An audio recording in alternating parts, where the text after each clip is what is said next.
Amen. OK, on avait parlé la dernière fois de la foi, ça fait un petit bout. Je veux juste parler ce matin d'une chose importante. On est dans un temps vraiment, je ne sais pas si vous réalisez à quel point on est dans un temps unique de l'histoire. On est dans un temps unique. Si vous lisez la Bible, vous étudiez l'eschatologie, on va faire, justement, je parlais à Pasteur Régent à ce niveau-là, on va faire présentement une série peut-être sur l'eschatologie, des événements de la fin. Qu'est-ce qui se passe? Et c'est important de voir, parce qu'Israël, c'est le point central. Et je ne veux pas parler de ça ce matin, je veux parler de l'intimité avec Dieu. Pourquoi? Parce que l'Église, c'est plus le temps de jouer à l'Église. C'est plus le temps dans le sens que je veux dire, l'Église n'est pas là pour distraire les gens ou entretenir les gens. L'Église, c'est un endroit où les gens doivent être passionnés de Jésus. Point final. Il n'y a pas autre chose. Si ça ne brûle pas dans mon cœur, il faut que je tombe à genoux et je demande à Dieu, s'il te plaît, que mon cœur brûle. Savez-vous, on n'a pas besoin plus. Et j'écoutais un prédicateur dernièrement, puis ça fait plusieurs années de ça, je vous dis, ça fait 25 ans. Il dit, l'Église cherche toujours le plus gros ben, les plus belles choses, ou beaucoup de conférences, beaucoup de ci, beaucoup de ça. C'est bien tout ça. Mais il dit qu'on a besoin, c'est des gens en feu pour Jésus. Pourquoi? Parce que tout cet artifice-là ne change rien dans nos vies si ça ne produit pas un changement. Ça ne fait rien de plus, c'est un artifice. S'il n'y a pas un changement qui se produit dans vos vies, il faut demander à Dieu, attends une minute, Seigneur, d'après moi, je ne suis pas dans la bonne course. Pourquoi? Parce que Dieu veut produire. Dieu, c'est une business de changement. Il change complètement ton cœur, tes pensées. Premièrement, il t'a donné une nouvelle nature. Fait qu'il t'appelle à vivre dans ta nouvelle nature. Pourquoi? Parce que la vieille est morte. Elle a été enfouie. Elle a été crucifiée à la croix du Calvaire. C'est pour ça, et ce matin, je vais te toucher un petit peu, mais c'est surtout, je veux parler d'être enraciné en lui. Être enraciné en lui. Tantôt, on a chanté un chant qui était « Bâtir sur son amour ». On bâtit sur son amour, mais être enraciné en lui. Fait qu'on va voir ça aujourd'hui, comment c'est important que mes racines soient puisées en lui, pour que je puisse marcher en lui, que je puisse marcher en nouveauté de vie. Et on va le voir. Et ça, c'est la responsabilité de chacun d'entre nous. C'est pas juste dans un rassemblement comme ça. Un rassemblement comme ça, c'est juste pour être là pour nous exciter les uns les autres à s'approcher de lui, à être dépendant de lui, à vivre la vie surabondante. Et même dans nos temps d'épreuve, dans nos temps les plus difficiles, comme Sosthène, est-ce que c'est facile? Non. Mais il dit, je suis plus que vainqueur. Pourquoi? Et on a vu ce matin dans notre cours, l'épître aux Philippiens, c'est une épître à la joie. Hein? Si vous lisez l'épître aux Philippiens, c'est une épître qui est un hymne à la joie. Mais où est écrit Paul? Il était où quand il a écrit cette épître? En prison. En prison, puis il parle de la joie extrême. Il parle d'être constamment dans la joie. Et en passant, il attendait juste sa date pour qu'on lui tranche la tête. Il attendait, il savait qu'il était pour mourir. Et il parle de la joie constante dans l'épître. Pourquoi? Parce qu'il y a une puissance, il y a une vie cachée en Dieu que je suis appelé à vivre, à découvrir au travers les temps les plus sombres de ma vie. Ce n'est pas le temps de se plaindre. Oui, je peux me plaindre devant Dieu, mais si je vis continuellement dans la plainte, je manque à ce quoi Dieu m'a appelé à vivre. Dieu m'a appelé à cultiver le royaume de Dieu dans ma vie. Il ne m'a pas appelé à cultiver la plainte, le découragement. Ça vient dans nos vies. Ça, je ne suis pas en train de dire que je ne suis pas en train de le nier. Ça vient. Mais ça ne doit pas être mon style de vie. Mon style de vie, c'est le royaume de Dieu. Et c'est ça que Dieu veut nous appeler. Mais ça se fait comment? en étant enraciné en lui. On va voir ça ici dans Éphésiens. Éphésiens. Même tantôt dans le psaume 91, pensez à ça, le verset 9, là, quand ça dit « Car tu es mon refuge et la forteresse ». Ça dit « Tu fais du Très-Haut ta haute retraite ». Ça parle de quoi? Parles-tu de stress? De déception? Ça parle-tu de découragement? Non. Ça parle de repos et de paix. Qu'est-ce que le royaume de Dieu?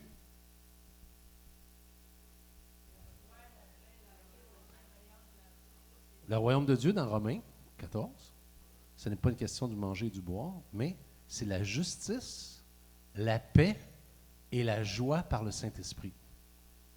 C'est ça le royaume de Dieu. Dieu m'appelle à vivre dans sa justice, dans la paix de Dieu. Jésus a dit, je vous laisse ma paix, je vous donne ma paix. Et il m'appelle à vivre dans quoi? La joie. Fait que me lever de mauvaise humeur le matin ne devrait plus exister dans ma vie. Bougon le matin ne devrait plus exister. Parce que c'est plus moi qui vis. Galates 2:20, c'est qui? C'est la joie qui vit en moi. C'est Christ. C'est la joie. C'est que si je vis comme ça le matin, puis je fais subir l'enfer à ma femme le matin, bien, il faut que je tombe à genoux et que je me repente, que je confesse ce péché. Et je dis, Seigneur, je veux que la joie du Seigneur soit ma force. Amen. C'est là le transfert. C'est ça, apprendre à vivre avec Dieu, à marcher avec Dieu, marcher en nouveauté de vie. Et c'est ça qu'on a besoin. Et ça, je ne peux pas le faire à votre place, je le dis souvent, c'est vous qui devez le faire. Vous devez passer du temps avec Dieu. Mais il y a quelque chose dans ce monde, il y a un esprit qui travaille contre vous pour vous faire perdre votre temps. Ton iPad, ton ordi, ton téléphone. C'est quand même curieux. Vous pouvez voir le temps que vous passez. Il vous dit le nombre de temps que vous passez sur votre iPad, votre téléphone dans la semaine. Est-ce que tout ce temps-là est à la recherche de Dieu? C'est incroyable comment on perd du temps. Hein? La Bible dit de chercher comme un trésor. Ça se peut-tu qu'on se fasse voler du temps? Oui. Et c'est pour ça qu'il faut réajuster nos priorités. Pourquoi? Parce qu'on ne connaîtra jamais Dieu comme on doit le connaître. Vous savez que c'est à la mesure même que vous le cherchez que vous allez le connaître. Si vous cherchez un peu, vous allez le connaître un peu. Vous cherchez moyen, moyen. Vous cherchez beaucoup, beaucoup. Énorme, énormément, beaucoup, énorme. Proverbe 2, lisez Proverbe 2. La Bible dit, il y a 8 si. Ça, c'est quoi? Conditionnel. Si tu me cherches comme l'or et l'argent. Oh! Qui travaille 40 heures pour de l'argent cette semaine? 30 heures, 35 heures. On travaille. On a travaillé, puis on a accumulé des choses. Pourquoi? Parce qu'on a cherché. Mais Jésus dit, si tu me cherches comme l'or et l'argent, alors tu trouveras la connaissance de Dieu. Qui travaille encore aujourd'hui? C'est toute une gang de retraités, ça? Hein?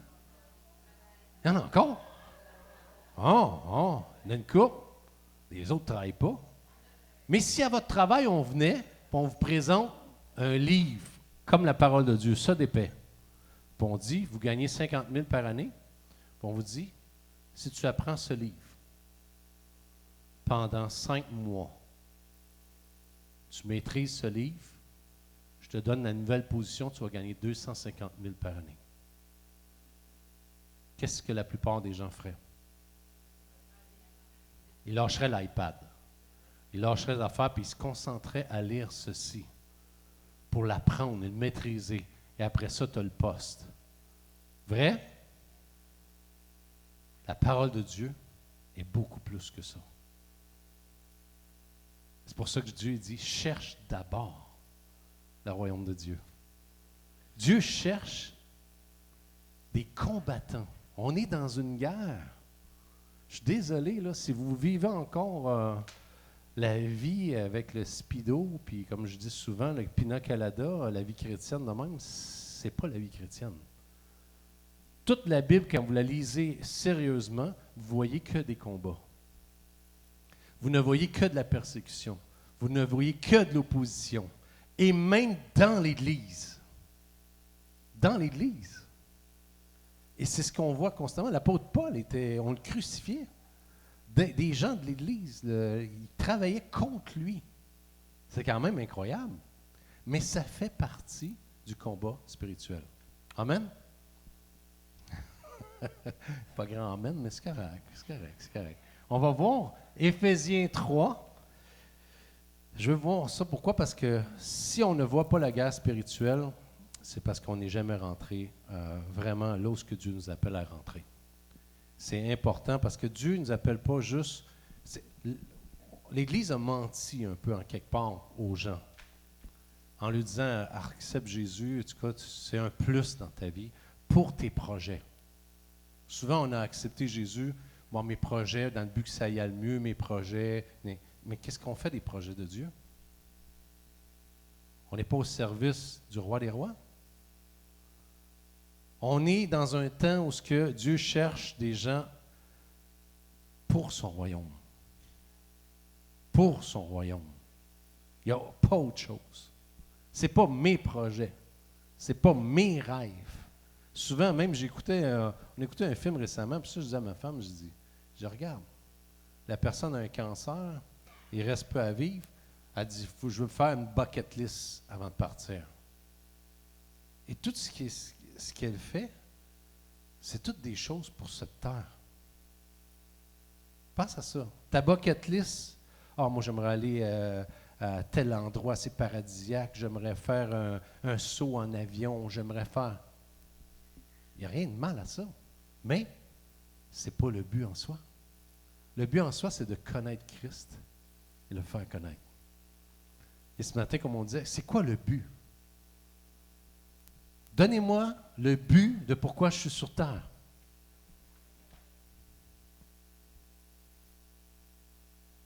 Il n'y a pas d'autre but, moi, que j'ai trouvé que de le connaître et de le faire connaître. Que Christ passe au travers de ma vie et le faire connaître. Je n'ai pas trouvé d'autre. Si vous avez trouvé un autre but, venez me voir. Il n'y en a pas d'autre. C'est la seule raison pourquoi je suis sur terre. C'est la seule raison pourquoi vous êtes sur terre. Il n'y en a pas d'autre. Éphésiens 3.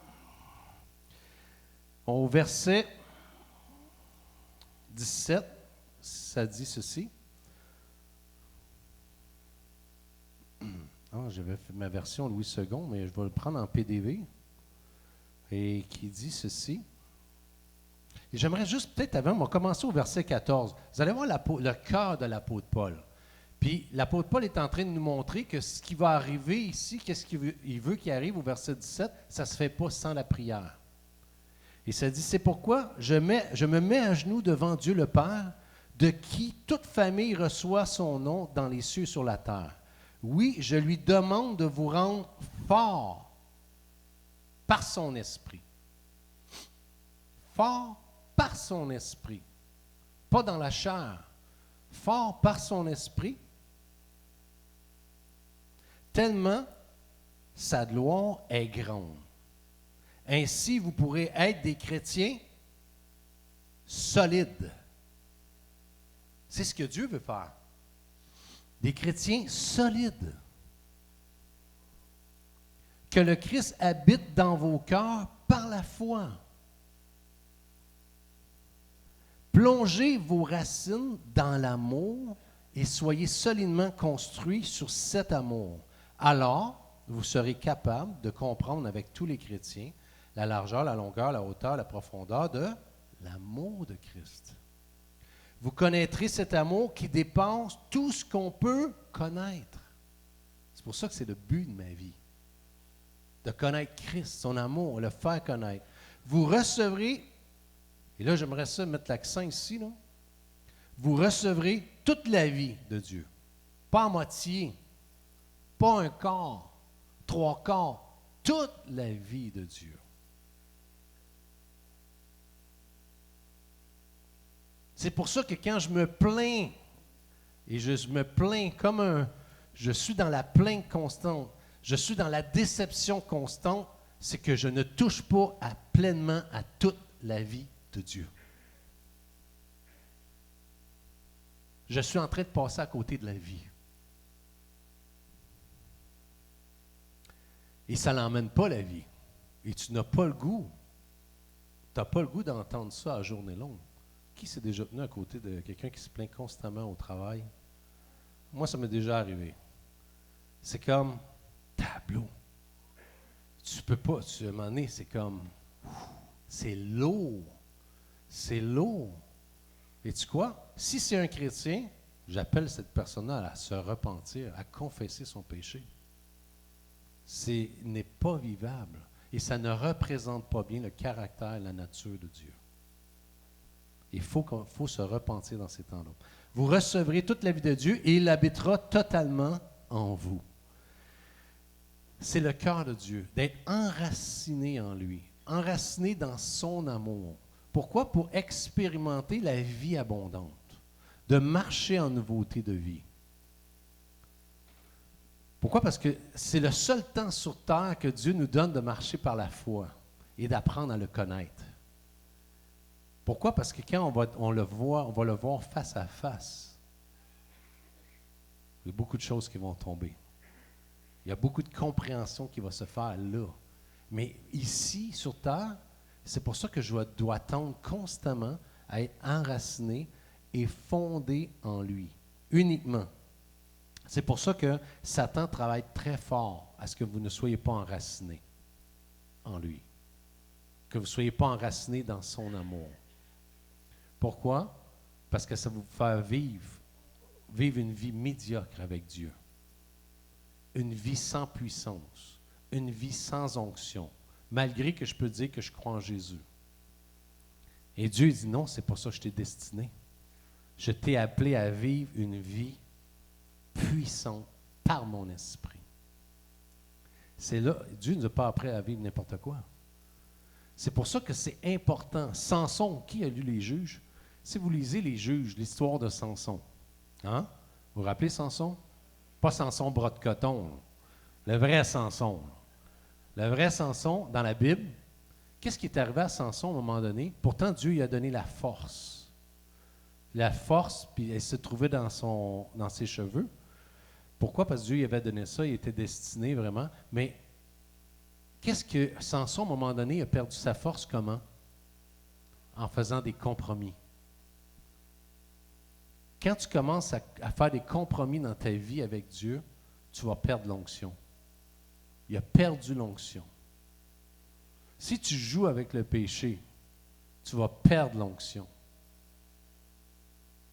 Dieu, son appel est toujours là, mais tu vas perdre l'onction. Si tu es tout le temps en train de juger les gens, tout le temps parler contre les gens, tu n'as pas d'onction. Parce que l'onction ne parle jamais en mal des gens et ne juge jamais les gens. Repens-toi, détourne-toi.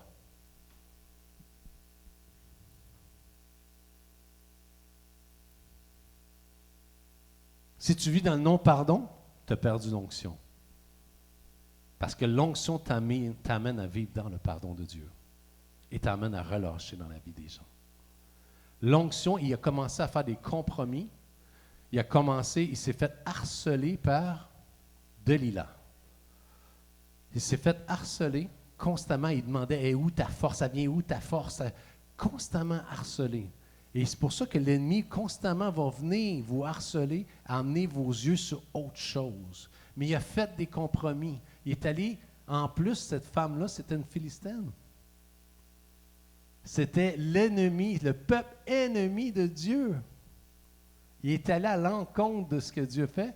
Elle a réussi à le convaincre. Elle a réussi. Il a fait des compromis. Et c'est quoi? Il a perdu son onction. Mais tout n'est pas perdu. Parce qu'il est revenu à Dieu. L'onction est revenue. Ses cheveux ont poussé. Et dans sa vie, ça dit, quand vous lisez les Juges, c'est important de comprendre ça. Pourquoi? Parce que constamment, nous aussi, on est appelés à délivrer les gens. Le peuple d'Israël était sous l'esclavage des Philistins. Bien, pas l'esclavage, le pays ennemi des Philistins. Mais nous aussi, on a un ennemi. Et c'est pour ça que quand on est là constamment, qu'on est là en train de, comme un juge, on agit comme un juge en quelque part, pour venir aider les gens, les protéger et s'assurer qu'ils ne tombent pas sous l'esclavage. Comment? En partageant l'Évangile, en partageant le royaume de Dieu, en encourageant les gens à marcher dans la foi, ou tout simplement à mettre le foi en marche. Je vous donne un exemple, la prière. Est-ce que la Bible parle de la prière? Comment est votre vie de prière?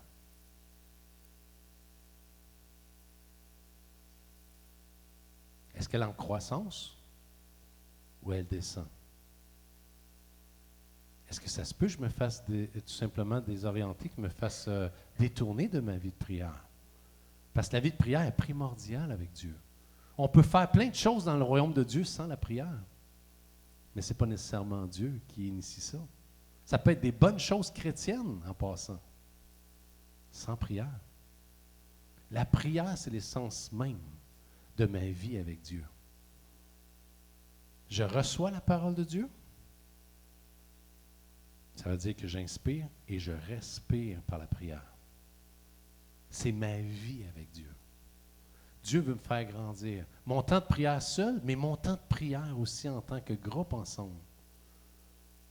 Je suis vraiment content que le mercredi, moi j'ai décidé que le mercredi, c'est un temps que j'ai mis à part. Il n'y a rien qui va me faire déroger de ce temps-là. C'est un temps de prière, je m'en viens ici.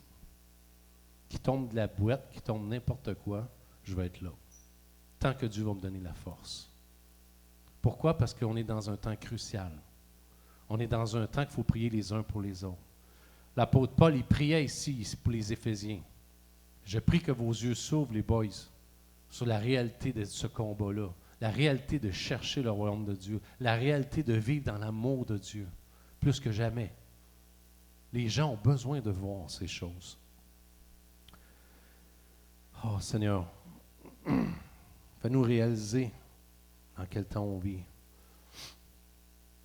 Enraciné en Jésus-Christ, enraciné en lui ou déraciné. Et c'est important d'être un endroit où on plante, quand on plante un arbre, 2 semaines après, est-ce qu'on l'arrache puis on le replante ailleurs?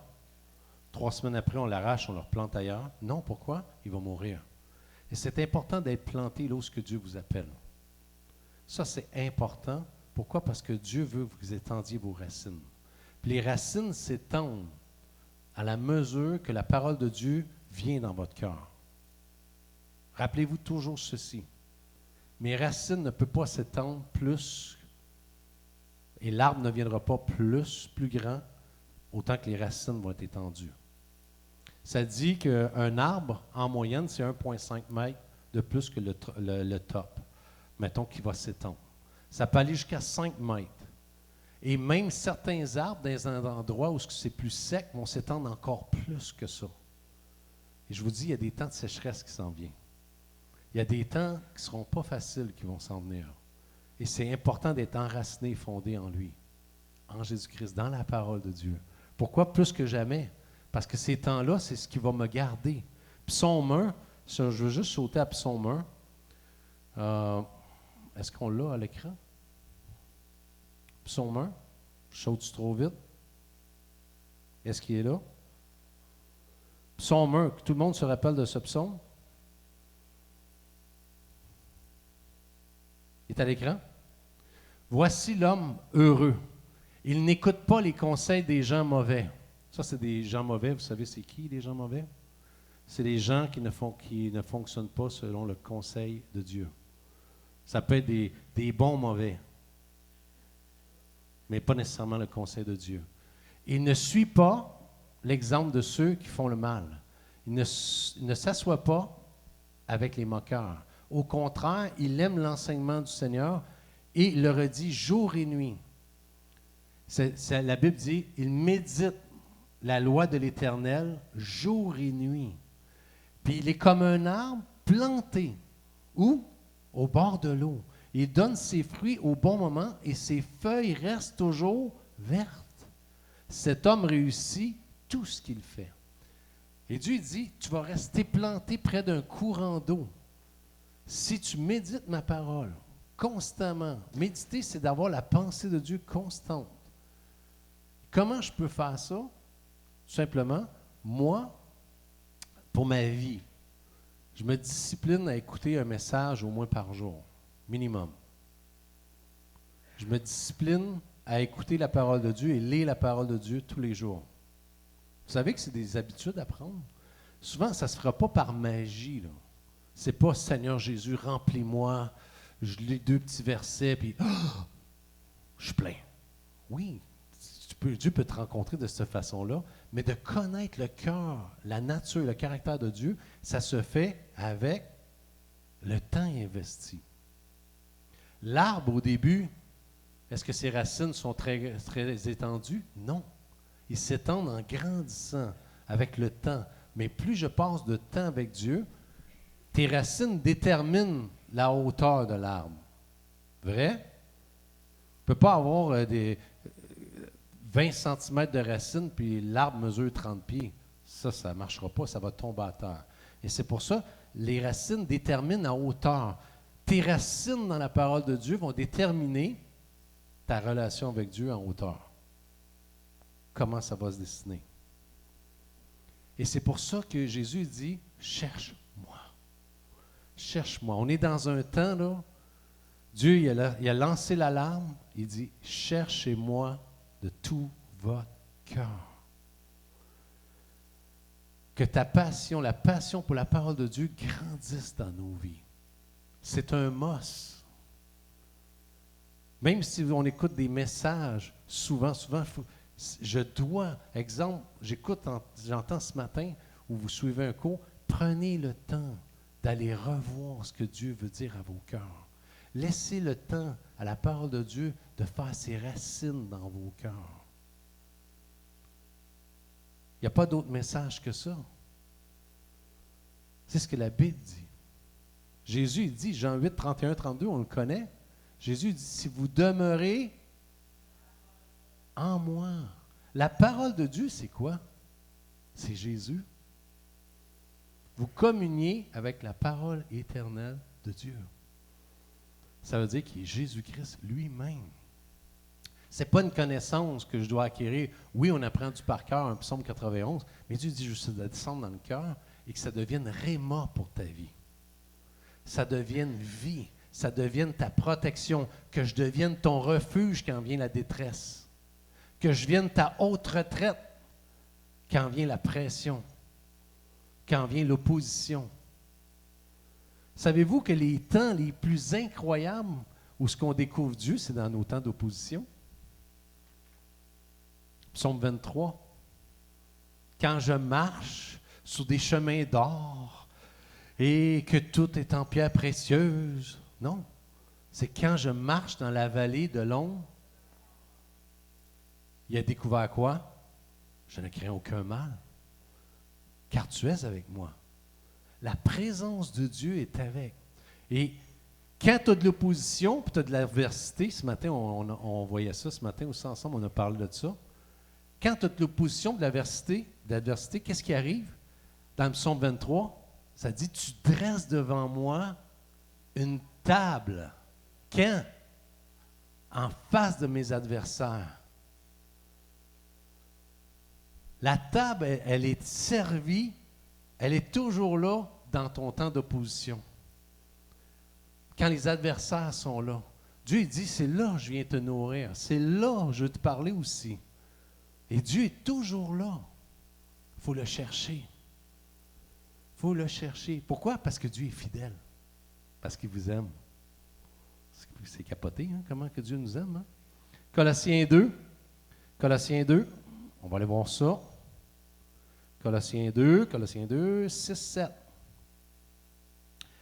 Vous avez reçu le Christ Jésus comme Seigneur? Eh bien, vivez unis à lui. Qu'est-ce qu'il est en train de dire? Ça? Il dit, hey, les boys, vous avez reçu Jésus comme Seigneur, mais vivez unis à lui. Tu es en train de lui dire, plongez vos racines en lui. Construisez votre vie sur lui. D'abord, il me semble qu'il n'exagère pas, là. Non. Pourquoi? Parce qu'il n'y a pas de vie en dehors de lui. Restez solidement dans la foi qu'on vous a apprise et remerciez Dieu avec beaucoup d'ardeur. D'avoir beaucoup d'actions de grâce. Mais il dit, c'est vraiment intéressant, solidement dans la foi qu'on vous a apprise. Ça veut dire que je suis à l'école. Je dois apprendre à marcher dans la foi. Et ça, je l'apprends comment? En m'exposant à la parole de Dieu. Et c'est pour ça que moi, c'est mon défi. Tous les jours, je m'expose à de l'enseignement de la parole de Dieu. Tous les jours. Pourquoi? Pour grandir, apprendre à le connaître, le chercher, trouver refuge en lui, être édifié, encouragé, bâti. Et en plus, il dit veiller à ce qu'il y ait beaucoup d'actions de grâce qui sortent de... C'est quoi des actions de grâce? Merci. Merci pour ma femme. Merci pour l'Église. Merci.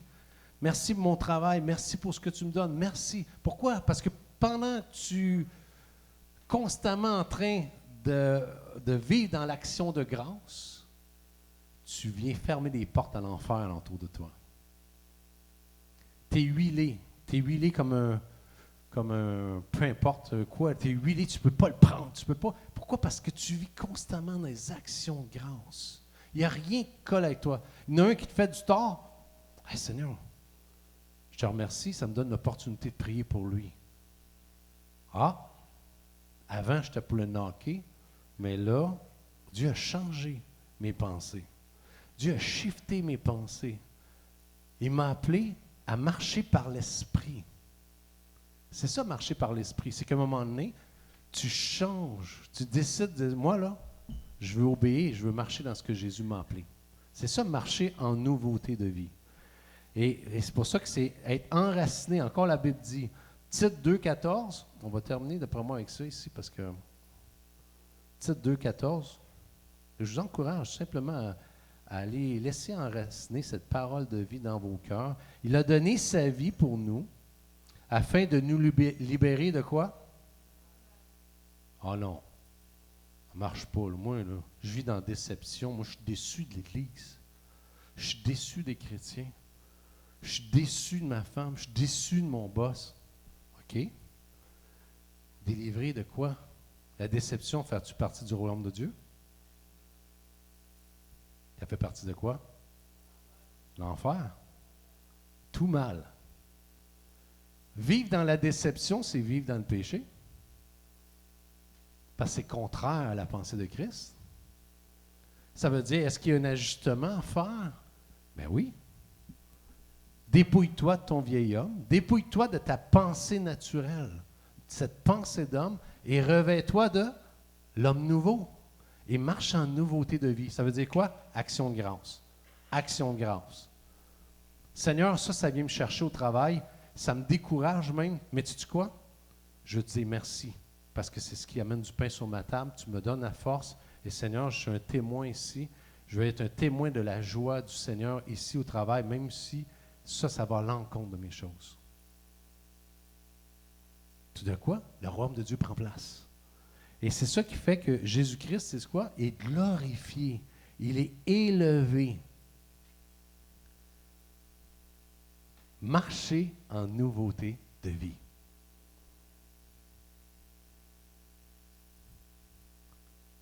Ton passé te fait souffrir, ton passé te rattrape. C'est pourquoi on vit dans le passé? C'est pour ne pas jouir du présent de ta vie d'aujourd'hui. Vivre dans le passé te prive de la vie abondante aujourd'hui. Jésus a dit « Je suis ». Je suis, c'est présent. Je suis, je veux te faire vivre pleinement ta vie. Ta vie, elle est passée. Dieu dit, change, apprends à vivre maintenant en nouveauté de vie. Sais-tu quoi? On ne passe pas assez de temps dans la parole de Dieu. On ne passe pas assez de temps à chercher le royaume de Dieu. C'est ça qui fait qu'on vit souvent dans le mal. On vit souvent à côté de ce que Dieu nous a appelés. C'est quoi? Ça peut changer maintenant. Vous pouvez changer, renverser la situation maintenant en cherchant qui il est. Jésus dit, sans moi, tu ne pourras rien faire. Mais si tu viens à moi, comme un enfant, je te promets que tu vas expérimenter des fleuves d'eau vive, comme jamais, même si tu es en prison, même si tu vis une situation très difficile, même si tu vis un cancer, même si tu vis la perte d'un être cher. Pourquoi? Parce que ma provision n'y manquera pas, parce que je t'aime. Amen. Seigneur Jésus, ce matin, ma prière, c'est qu'ensemble, on puisse découvrir encore plus qui tu es, comment tu es fidèle, et qu'on puisse marcher chacun de nous en nouveauté de vie, qu'on puisse marcher par la puissance du Saint-Esprit. Et vraiment, Père, je prie pour ce chiffre qui prenne place dans nos cœurs, ce désir, cette passion, ce feu, surtout dans ce temps qu'on vit, Seigneur. On voit les prophéties se dérouler comme jamais, qu'on ait un feu, Seigneur. Je pense à tous les gens de ma famille, Seigneur Dieu, les amis, les voisins, Seigneur, qui ont besoin d'entendre parler de toi, Jésus, parce que tu reviens bientôt. Tu l'as promis. Il y a 330 prophéties qui parlent de la venue de Jésus, de son retour. Et, Seigneur, tu viens bientôt. S'il te plaît, qu'on soit des guerriers du royaume de Dieu. Fais de nous des guerriers et vraiment des gens passionnés avec un feu pour annoncer qui tu es. En ton précieux nom, Jésus. Amen. Amen.